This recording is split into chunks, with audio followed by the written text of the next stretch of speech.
Hey friends, it's your boy SVH coming at you with today's bowl of Saki by Hazrat and Inayat for what is today, the 9th of September. Love is the Divine Mother's arms. When those arms are spread, every soul falls into them. Murshid says the Sufis of all ages have been known for their beautiful personality. It does not mean that among them there have not been people with great powers, wonderful powers, and wisdom. But beyond all that, what is most known of the Sufis is the human side of their nature. The tact which attuned them to wise and foolish, to poor and rich, to strong and weak, to all.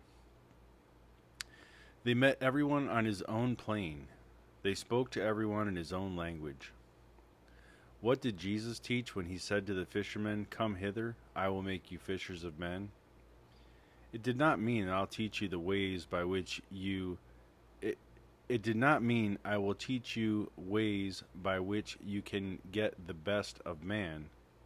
It only meant your tact, your sympathy will spread its arms before every soul who comes, as mother's arms are spread out for her little ones. Mystics of all ages have not been known for their miraculous powers or for their doctrines that they have taught, but for the devotion that they have shown throughout their lives. The Sufi in the East says to himself, Ishq Allah, Mabud Allah, which means, God is love, God is the beloved. In other words, it is God who is love, lover, and beloved. When we hear the stories of the miraculous powers of mystics, of their great insights into the hidden laws of nature, of the qualities which they manifested through their beautiful personalities, we realize that these have all come from one and the same source, whether one calls it devotion or whether one calls it love. Once 4 little girls were disputing. One said, "My mother is better than yours." The second girl said, "Well, my mother is better than your mother." So they were arguing and being quite disagreeable to one another.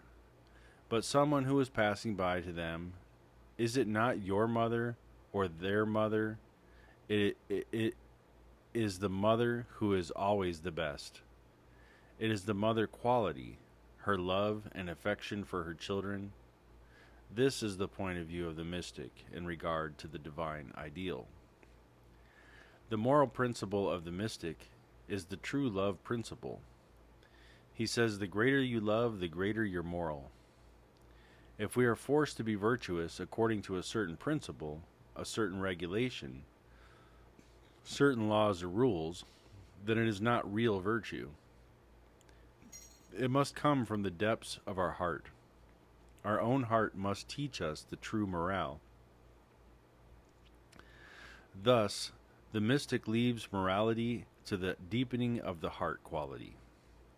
The mystic says, the more loving someone's heart is, the greater is his morality. There is no greater teacher of morals than love itself. For the first lesson that one learns from love is, I am not, you are. This is self-denial, self-abnegation, without which we cannot take the first step on love's path. One may claim to be a great lover, to be a great admirer, to be very affectionate, but it all means nothing as long as the thought of self is there. For there is no love. But when the thought of self is removed, then every action, every deed that one performs in life becomes a virtue. It cannot be otherwise. A loving person cannot be unjust. A loving person cannot be cruel. Even if what he does seems wrong in the eyes of 1,000 people, it cannot be wrong in reality. In reality, it will be right, for it is inspired by love. So, love is the Divine Mother's arms. When those arms are spread, every soul falls into them. So this really speaks about the quality of the mother. in one aspect, right? Where the love of God is much like the love of Divine Mother, or the love of the Mother that opens her arms, awaiting the souls that come for the comfort and the love to be given. And this is one of the things that's talked about here. And you know, there's a much deeper lesson in this as well, though, which Murshid tells in some of these commentaries here. But I do like the once four little girls were disputing, my mother's better than yours, and no, my mother's better than yours. It's kind of like religion, right? In that aspect. And then the person that comes along and says, it's not your mother or their mother that's better than anybody else. It's the mother quality. Because the mother quality uses her love and affection for her children. This is the point of the mystic in regards to the divine ideal. So, when you think of the divine ideal, you think about God consciousness, reality, knowing God as a reality, experiencing God in your life as reality. And that divine knowing, that consciousness, that higher experience, is something that you can't put it in a box. You can't put a label on it. You can't say, this is my religion and this is better than yours, or this is my religion and it's better than yours. It's not like that. So it's the same kind of argument as the mother argument here in this little story. And the mystic rises above all that. It's not about the religion. It's not about the package that it's put in. It's about the divine ideal itself. It's about the experience of God and living a life that is filled with God's presence, and being present in God, and having God's presence in you reflected out in your life and the way that you live. So again, this is the way the mystic looks at things. This is the ideal ideology of the mystic, is to look beyond the limited point of view and to see the unlimited point of view, right? So yeah, that's a really great analogy there with the mother comparison there. And then here where Murshid says, the Sufis of all ages have been known for their beautiful personality. It does not mean that among them they have not been people to work great powers, wonderful wisdom and powers, but beyond all that, what is most known of the Sufi is the human side of their nature. And that's truly what drew me to this path as well. Obviously, the teachings of Murshid being musical in nature and things like that really, really sucked me in. But then the more that I walked the path, and the more I got to know other Sufis and people in the in different organizations and things like that study these teachings, and the more I understood the teachings from a broader perspective, it really is about the human side of a Sufi, or someone who practices, Sufi practices or teaches or learns the teachings, or walks the path with a guide. This is really what it's all about. It's about really showing, going beyond the human side of our nature in the way that we live, but showing that human side of our nature to our fellow man, showing our loving kindness to another, being there for another person, just reaching out and being an open arm for someone to come fall into in times of need. This is really what the real essence of a Sufi is. You can't really put it into terms and words, and I'll probably say something in another one that contradicts what I'm saying now. That's a big part of it too, because the Sufi is what the Sufi needs to be in the moment, and if you're in the mosque, you're prostrating and saying prayers to Allah, you're Muslim at the moment. If you're in the Buddhist temple and you're sitting with the Buddhas, you're a Buddhist at the moment. You're practicing that and being there and being present to that. If you're in the Christian church on Sunday and you're praising Jesus, then you're living the life of a Christian in the moment, right? So it's about being all of those things and accepting all of those things, being open to all those things, because that's what love is. Love is all giving and all pervading, and runs through everything, right?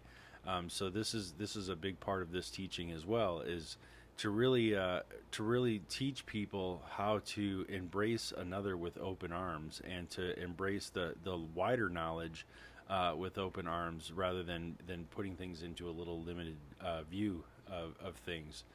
And then, another one that is a big part of the Sufi tradition here is, he says, the Sufi in the East says to himself, Ishq Allah Mabud Allah, which means God is love, God is the beloved. And then he goes on and to say the real deeper meaning of it. In other words, it is God who is love, lover, and beloved, right? And since we're not separate from God, in that sense, we are also the love, lover, and beloved.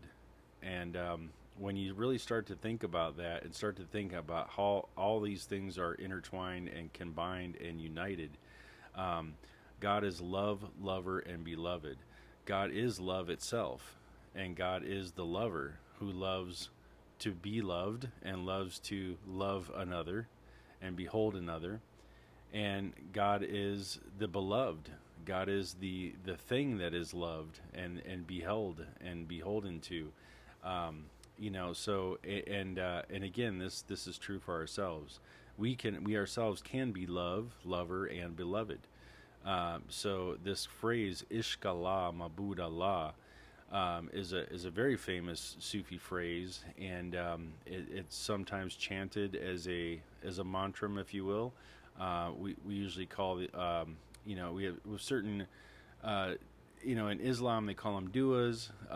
We call them wazifa. In the Sufi tradition, when it's certain terms and keywords and things like that are really the 99 names of God and the qualities of God.